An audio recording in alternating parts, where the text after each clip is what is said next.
ब्रह्मपुरीकडून नागपूरकडे जाणाऱ्या ट्रकची म्हशीला धडक बसल्याची घटना रविवारी दुपारच्या सुमारास ब्रह्मपुरी देलनवाडी मधील जयस्वाल बारसमोर घडली।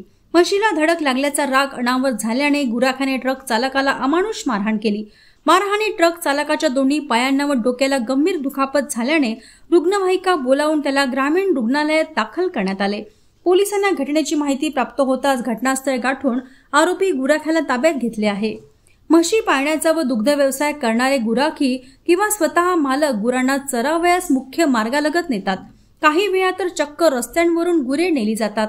यातच रविवारला दुपारी ट्रक नागपूरकडे जात असताना रस्त्यावरील म्हशीला ट्रकची धडक बसली। या 2 म्हशींना धडक बसली व ते ट्रकच्या चाकाखाली आल्याने म्हैस जखमी झाल्या। मात्र म्हशीला धडक बसल्याचे पाहून गुराख्याने ट्रक चालकाला खाली उतरवून अमानुष मारहाण केली। मारहाणी ट्रक चालक गंभीर जखमी झाला आहे, त्यामुळे त्याला उभे देखील राहता येत नव्हते। काहींनी मध्यस्थी करण्याचा व प्रकरण शांत करण्याचा प्रयत्न केला, मात्र गुराख्याने कुणाचेही न ऐकता अमानुष मारहाण सुरूच ठेवल्याचे बोलले जाते। काही तरुणांनी जखमी ट्रक ड्रायव्हरला रुग्णवाहिकेने रुग्णालयात हलविले। या घटनेचा व्हिडिओ समाज माध्यमांवर लगेच व्हायरल झाला। त्यामुळे ब्रह्मपुरी पोलिसांनी आरोपीला ताब्यात घेतले आहे। घटनेचा पुढील कारवाई ब्रह्मपुरी पोलीस करत आहेत।